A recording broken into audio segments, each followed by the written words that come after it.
the music sensation Gangnam Style, the hilarious video, became a viral hit, and that sort of, showed it. Now, the reason that those two particular entities became so very popular was due to the management of a chap called Scooter Braun, who has so many octopus-like tentacles that he can create this idea of an organic viral hit just by sending it to loads of people. Because the genius about viral, is that, I found this, and let me show you. Well, what, all 4 billion of you all found it at the same time, did you? So you don't think either of those two... Well, Scooter Braun has admitted that basically through his number of connections with different various media outlets that exist on the internet, he was able to give the impression of everybody coming across these people at the same time, therefore creating a viral marketing campaign. So would that include encouraging like some of the big players like Google and YouTube and Facebook and maybe eBay or whatever themselves on an ISP news pages and to Yahoo. Like discuss it, right. Yeah, or to plant the video in Right. places where, that's one of the things that he did. He would put it on not only sort of bigger internet sites, but also like gossipy ones. Oh, have you seen this? Oh, have you seen this?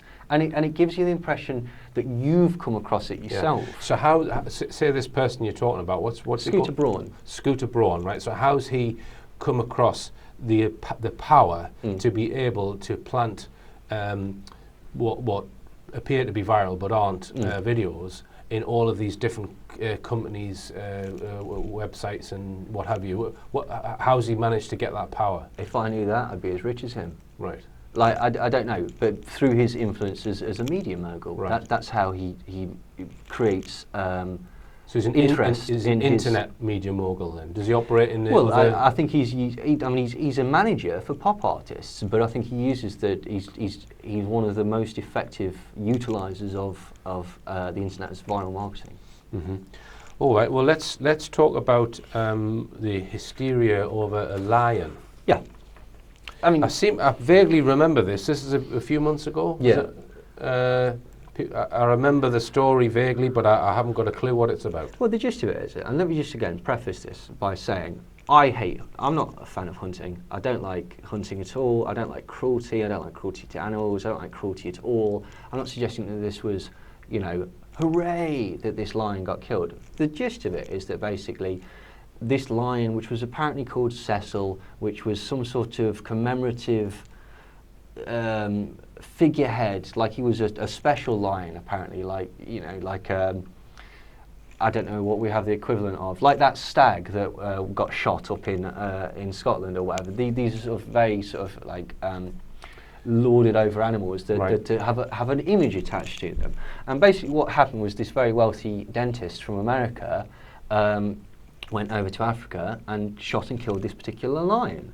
Now that in itself is not unusual because, that's 3 lions probably killed right as we're having this thing. This is not an unusual thing.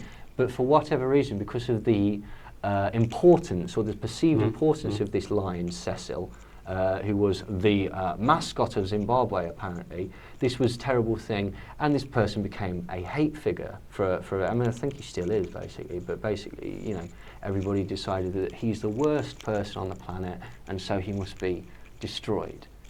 I have a couple of friends who are Zimbabwean, and so I asked them of their particular opinion of this. None of them cared. None of them even knew that this lion existed. Okay, now that's not to suggest that they didn't have some fancy thing, but I find it very, very curious that none of them cared. None of them knew that this lion existed. And furthermore, to a person, everyone said, Cecil? You're calling a lion in Zimbabwe Cecil? So essentially you've got an image of the British Empire named after Cecil Rhodes. Obviously, Zimbabwe used to be Rhodesia. That's incredibly racist. It's on a par with going to Jamaica and presenting them with a large black cockerel and going, right, this is your country's mascot now. It's called Sugary Tea or Slave Ship or something like that. It's mind-numbingly offensive to do that. Just the name, not the actual killing of the animal. No, just the name itself. Right. But for whatever reason, this became sort of, cause célèbre for that particular time. Why did the ALS thing, again, The point is that some of these things are not necessarily bad causes, and that's not the point. The point is, why is it that one specific thing that actually people get caught up with? Personally, what I believe it is that people like to experience powerful emotions like fear and hatred in a vicarious manner, but from a safe distance. Might sound silly, but that's why people watch horror films. That's why people basically go on roller coasters. You watch a horror film, right? Particularly as a teenager, watching Freddy kill all the teenagers. That could be me. I relate. I relate, so I can experience that emotion, which is exciting, in a safe way. And whether people know this or not, that, I believe, is why they follow. Of course, some people believe in the cause, but again, it's the getting caught up in the actual, the hysteria of it. The other point is that basically... So do you think that the Cecil line was a genuine viral video, or would you think it was planted like the other ones you discussed? I don't know, and I don't think it really matters because the effect is the same, right, isn't it? You just basically get people sort of like... one of the things is that basically people check to see what their level of outrage should be, because other people are being, are outraged. If I'm not as outraged as them, does that mean I'm a bad person? Well, then I best get on board. The other thing is that if you're not outraged as well, you might get singled out or vilified. Essentially what you're doing as well with this is you're joining in with either the public sadness, public outrage, just like, say, Diana's funeral or whatever. It's a way of becoming part of a wider group. Again, it's this de-individuation, and again, it's psychologically, it's incredibly comforting to do something like that. The other reasons that people might do this is that basically it allows you to vent.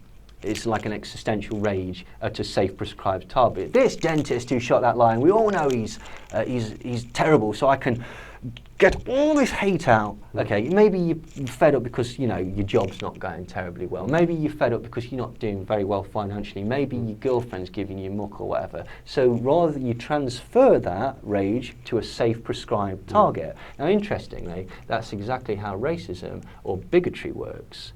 I'm angry about this, so I'm going to blame immigrants. I mean, let's not muck about. Social media is advertising.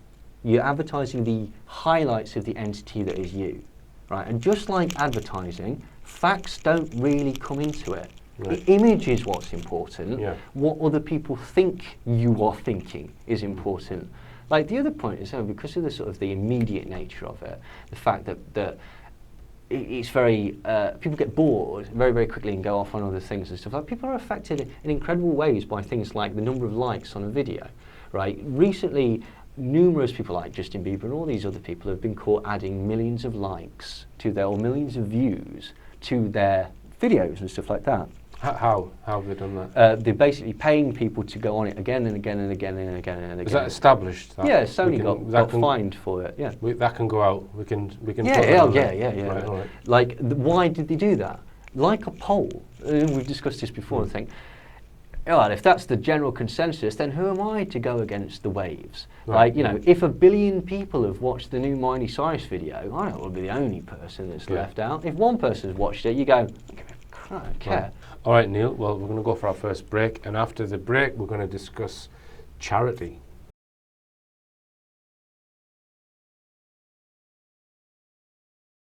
Welcome back. I'm talking to Neil Sanders about social media.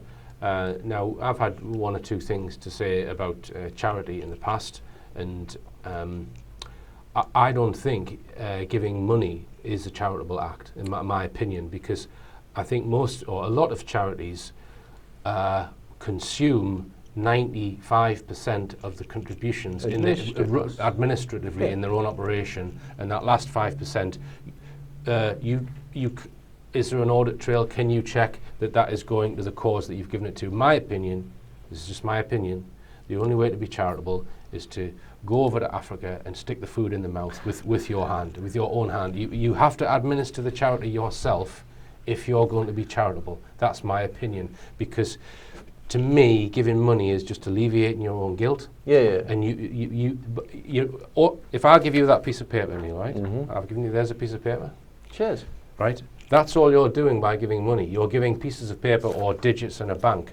You don't know that charity is going to be that's going to be delivered, and that's my beef with charity. And my other beef with charity is I think it's been used almost like communism or social engineering, because a lot of money that charities get these days doesn't come from contributions or voluntary contributions. The government bankrolls certain charities, which is what communism is. Well, you give a charitable donation, it means that whatever that charitable is tax deductible. So basically, you know, when Bono is giving like £1 billion or whatever, it means she's not paying that in tax. There's a comedian, an Australian comedian called Steve Stewart, I believe. Apologies if I've got that wrong. He sums that up perfectly. He says charities say, don't give money to the homeless. Don't, for God's sake, give money to the homeless. Give it to us. We'll make sure it gets there. Yeah. Like, why? Yeah. Why would you do that? But yeah. You're absolutely right. My particular beef with, it's not with charity per se. It's the type of behaviour that Facebook and social media seems to encourage, which is you can't go a day on there without somebody putting up some advertisement for some charitable organisation and suggesting that you give money. Not that they've given money, that you give money. And what irritates me about this is, again, it's this concept of image that has been proclaimed on social media. Stop using it as a talisman to promote the idea that you're a good person. The point I was making about social engineering, children's book charities, for example, yes, it sounds like a good thing, but if they are dictating what book your child reads through the public purse, that's pretty dangerous if you ask me. That it's disempowering people because they are not choosing the books themselves. In fact, the whole top-down ethos is disempowerment in a way, that people aren't formulating the groups themselves and deciding what's good for them on a local basis. It's coming from above, which is communism. So I think there's a parallel between charity and communism in certain circumstances. I could see that in some circumstances. But you're saying that people use social media to lay guilt on people that they're not giving to charity, or kind of, and we'll come into why later. But basically, it's just another example of the sort of behaviour. The idea of presenting that picture that I support this particular charity is far more important in the eyes of that particular user that we're talking about than actually just doing it. Right. You know, what was the whole thing? Oh yeah, don't like it to charity, mate, but I don't like to talk about it, right? Okay. If you want to be charitable, do it. Yeah. Okay. Now we've mentioned cults here. People have a cult-like adherence to certain theories, and once that happens, facts go out of the window, or evidence goes out the window. Just to expand on that, Neil. Well, basically, this is it. Like, you know, people decide on a theory that they like. You know, two opposing theories, say concerning 9/11 or whatever. Like, there's different camps. Okay, that people feel that this is how it actually happened. There's people that feel that this is how it happens. So basically, what I've noticed more and more on social media is that people find a theory that they like, they pick a side, so to speak, and then they start making statements. They're not asking questions, they're arguing their side. They're rigidly sticking to a position, and they're dismissing anything that doesn't actually fall into that particular line of beliefs. The problem with this is that basically you're trying to win an argument. Okay, then you've nailed your post to a flag. You've set yourselves up with this audience of peers who you're trying to impress, and you don't want to upset. And so rather than examining different opinions objectively, you're going to get into an argument, and anybody that's got a difference of opinion or has something that goes against that is a shill, or they're MI5, or they're promoting an agenda, or something like that. It couldn't possibly be that, no, you were wrong in the first place. No, absolutely. And you're getting this point now where people are saying, well, this evidence disproves that. Wow, that's obviously fake evidence, isn't it? Perhaps. But aren't we getting to a realm there where, Christ, I'm going to have to smash my head against a table with your sort of levels of stupidity? You're getting stupid people going on the internet and encouraging each other. Right? Just because you all agree doesn't mean that you're necessarily right. And to eliminate discourse and discussion is the worst thing that you can do. You're getting high emotion rather than reasoned debate. Now, I understand why this is, because once you sort of set yourself up as part of a group, part of an idea, it's very difficult to go against that ideology. It's very difficult to go against the group of your peers. You know, we talked about this before. Is that the example I said? It's very difficult during World Cup to go, we're crap, aren't we? Because that's almost like disloyal. It's like, oh, well, you've hexed us now. It was your fault. You not believing. That's why England went out first round or whatever. And so you get that sort of thing where people are using it like ammunition, and they've got a viewpoint, and they're just going to argue the viewpoint. It is difficult to change your viewpoint if you've sold, for want of a better word, a particular argument. I've done it a few times. I changed my stance slightly on the planes evidence of 9/11, and I've done it recently also. Well, lecture that you will have seen a few weeks ago regarding sheep rustling that I was investigating. I did a lot more investigating in the summer, and I've kind of modified what I believed in 2012. But that's the point, Rishi. You've taken on board the new data. You've reappraised your position. But it's not. It kind of it doesn't give you a good feeling when you do that, because you know people are going to say, oh well, he doesn't know what he's talking about because he said that, and then exactly it's how you learn. You only learn by discovering new data. But this is my point. That's the conditions.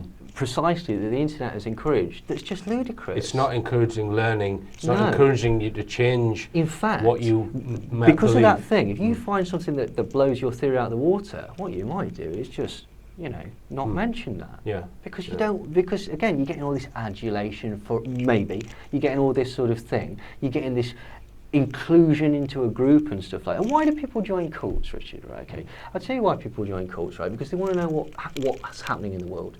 And then they want to know their position in the world. You're being sarcastic, yeah? No, I'm being deadly serious. Why do people join? Because they want to know how the world works, what's up, what's down, what's left, what's right, and where do I fit into that? So if basically you know that, you've just got to do this, get all the,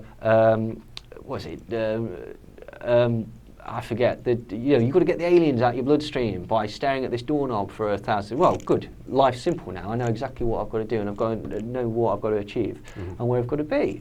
And this is basically why people sometimes fall into groups. But all you're getting then is you're getting this self-congratulatory feedback loop, and we're getting basically the unit of authority is often not how rigorous the evidence is, but how many people agree with you, or how many likes that you get, or how many people again say, oh, that's perfectly reasonable, I'll say that. And again, this is exacerbated by social media, because you get those small boundaries of the world. You get the position where you can dismiss other people. I mean, for example, if you've got a group discussing something, anything, and somebody comes in and says, you know what, guys, I don't think you're quite right about that. Have you considered this? Well, I'm blocking him. So, what is the point? So do you think? So just to briefly discuss that, then the actual mechanics of Facebook and the way it's dynamically designed, so you can do that block. Or you can you have a circle of friends, because I think that's really a Facebook invention, isn't it? That you have friends, and so it's your club, if you like. And let's not forget, your Facebook profile's got more friends than you. It's more popular. You don't want to muck that up, do you? Yeah. Hell no. Why not change your viewpoint? Yeah. I got up to 5,000 friends, and I've reached the limit now, Neil. So I'm really popular. There's no need to brag, Richard. Jesus. 99.9% of them I've never met. I don't know from Adam. They've watched the TV show, right? But I found it interesting that there is a limit on that, and also it's interesting that I've been told that if you put a post up, all of your friends don't necessarily get to see it. Facebook are limiting how. Is that true, or is that another conspiracy? Well, apparently that's true. I mean, again, it is true. Well, we can come on to that now if you like. I mean, essentially, that's one of the reasons that I think, certainly in 2012, Facebook conducted a study whereby they found where they tested by altering what you see in your feed, positive or negative stories, to see if they can heighten emotion. Basically, what they discovered was that they can make you feel happy, or they can make you feel sad. But one of the key principles that they found was they found evidence of emotional contagion. They described it as emotional contagion by manipulating what you see in Facebook. That you get this. So what does that mean? It's hysteria. isn't it? That's Right. so, you know, particularly when you look at these viral things and the hysterical way that people react to them or something like that, or these, you know, theories or whatever, and the hysterical way that if anyone objects to their thoughts, well, you're obviously MI5 then. It's curious again, isn't it, that we've got this entity that is creating this type of reaction in people, and this is the reaction that we actually see. All right, Neil, we'll discuss this further after the next break.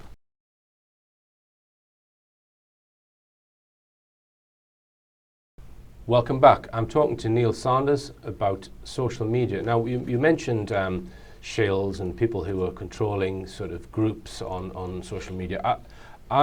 I've got some evidence passed to me by Andrew Johnson. This is not on Facebook, but this is from a forum, because forums were the sort of precursor to discussion on Facebook, where the poster accidentally, they've had two windows open, the forum here, and they're discussing what they're doing on the forum with someone else, and they accidentally posted the contents of that window into the forum, and then it was captured. Yeah. And this person was, well, they were hiding behind a particular IP address, pretending to be in a different country, and they were the person at the other end of that discussion was advising them on how to manipulate this debate, and it was asking them things like, who are the leaders in the debate? Have you said this or that to them? Have you challenged this? And so it was clearly that person was security services that was on a forum. They're probably sitting in some government office or intelligence agency on forums, dictating discussions. Well, certainly Mossad have got groups of people that go around sort of forums, and if there's what's deemed to be anti-Israel or pro-Palestine discourse, they'll enter it and try and manipulate that, and that's been admitted. So just to point out that there is evidence that there are shills or trolls or manipulators employed. I think that is true. Now, it's probably less, well, I don't know how widespread it is, but I'm sure it must happen on Facebook as well. Yeah, I'm sure it does, but again, because of that, I think this is the problem, that you get an element of that. But because of that, you get people where they fall back to that as their, oh, this is obviously what happened. Yeah. Do you know what I mean? Yeah. And very easy to say, oh, well, you're obviously MI5. And again, what that's doing really is it's playing on the initial poster's ego. Oh, well, I'm not important, MI5. The amount of people that say, oh, I know the security services read this. No, they don't. They've got better stuff to be getting on with. So just tell us, who is Caitlyn Jenner? Caitlyn Jenner is she's transitioning to a woman who she's now going on the name of Caitlyn Jenner. She used to be Bruce Jenner, who was a famous athlete in America and was married to from the Kardashian mob. Right, so Bruce Jenner was a man and is now a woman. Yeah, but I mean, to be fair, if I lived with the Kardashians, I'd have cut mine off with a bread knife. So you can't really. Right. Well, let's. So the point being, what is the point then? The point is that basically, when she initially transitioned to become Caitlyn, or presented herself as the world as Caitlyn, a lot of people, even trying to be nice about this, were saying, oh, good on Bruce, well done him, and stuff like that. And they were completely pilloried by the press because of, how dare you be so insensitive as to refer to this woman as a man, stop bringing up their past, etc., etc., etc. And recently, Kris Jenner, who's his ex-wife, the Kardashian, fell out with him about something and started putting all the headline was, Bruce can go to hell, he's so selfish. And it's just interesting that basically there's no consistency with the internet. Some people can do something that's it, beyond the pale. You're done. Your career's finished or something. A day later, someone can do exactly the same thing, and people don't react in the same way. Right. Basically.